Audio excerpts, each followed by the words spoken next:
Hello, Mr. Chauffeur. You can't afford me as your chauffeur.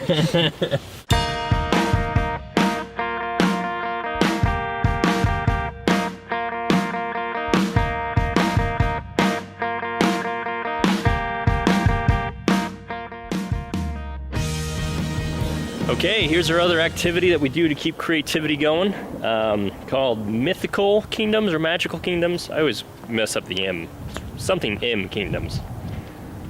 But it's exciting. And morbid. It's morbid kingdoms. Morbid kingdoms. Sometimes it gets that way. But anyways, it's kind of like LARPing, except for the only difference, I mean it is LARPing, live action role playing. Kingdom Makeover. That's a reality show. Yeah. This one yet? Oh, it's called Fantasy Kingdoms. Scratch the whole mythical, magical kingdom part that I said earlier. Mythical works fine. I call it Fantasy Kingdoms. It's been an awesome experience for each of those people, and it's really helped them open up their minds and expand their experiences. And that's kind of the main portion of this, is to help people to feel, you know, more alive, to have more of an experience in life and have more fun. So, and that's totally true. That we've gone sometimes on big hikes. More recently, the ones we've gone on have been about a 2 to 3 mile hike to a lake, which has been really cool. For this one, we're going to a abandoned mining town called Silver City in southern Utah. So that'll be what we're using there. So it's got these big stone ruins around, these big like chasms you can go inside of. It's pretty cool. Although many a time a game has ended with a brawl. It's true. And those are really fun. But it's cool that there can be other ways to do it.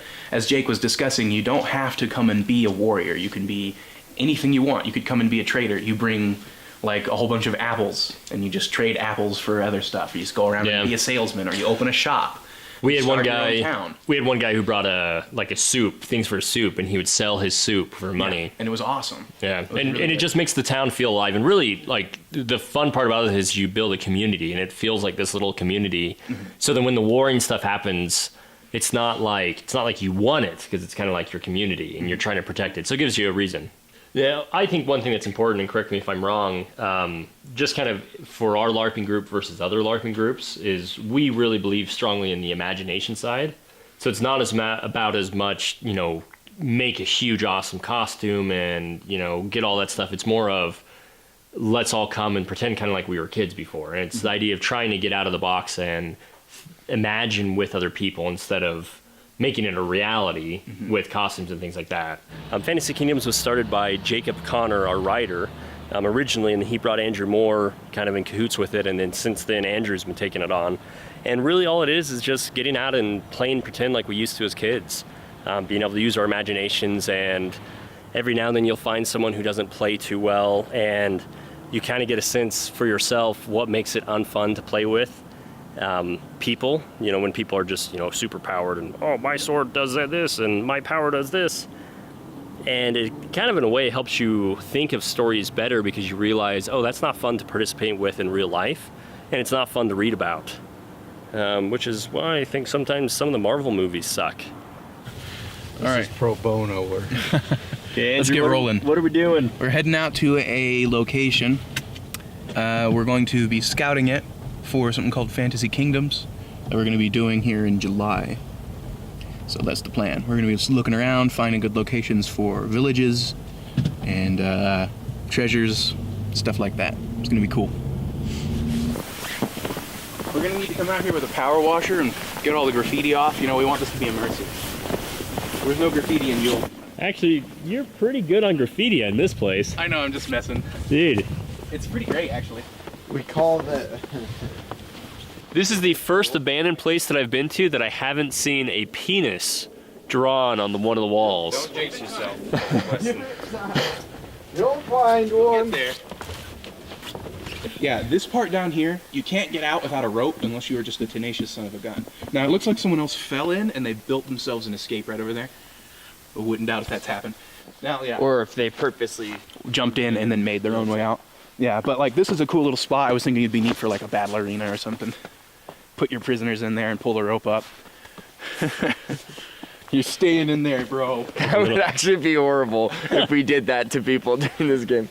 Put them in there and pull up the rope. Now, just a little ways over here is where another spot I want to show you that I was thinking would be good for building the thieves' camp. because it's kind of hidden. I mean, it's kind of one of those things that when you look at it, it's like, how does this help you make a feature film? But over the years of doing it, we've realized that it helps a lot.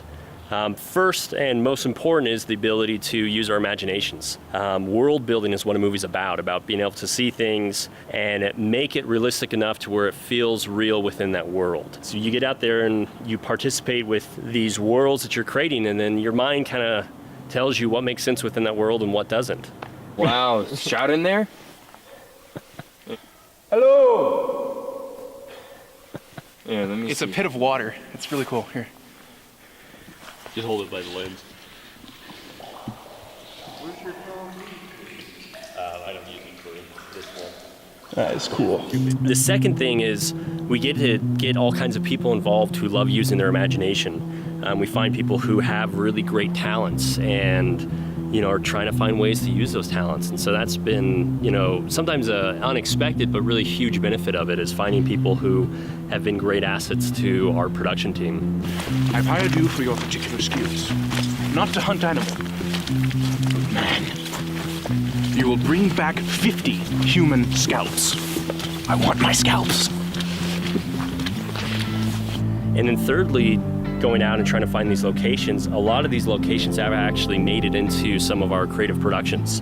It acts as another way for us to scout locations, or at least to get ideas of how we can make our built sets or our other locations feel realistic. And this is an abandoned silver processing plant. But you get to see what 100 years of wear and tear actually looks like. And with our movie, since it's kind of the same premise of these vessels have been sitting here for hundreds of years rotting away, you get kind of a sense of what does that actually look like. It adds a bit more workload to what we're doing, trying to plan it while doing the movie and while everything else is going on, but it's worth it. We're going back for the bat. Well, don't disturb nature. You want to be ready just to duck. I've never really shined a bright light on a sleeping bat. That's cool. So bats are actually rodents. So it's a hanging mouse.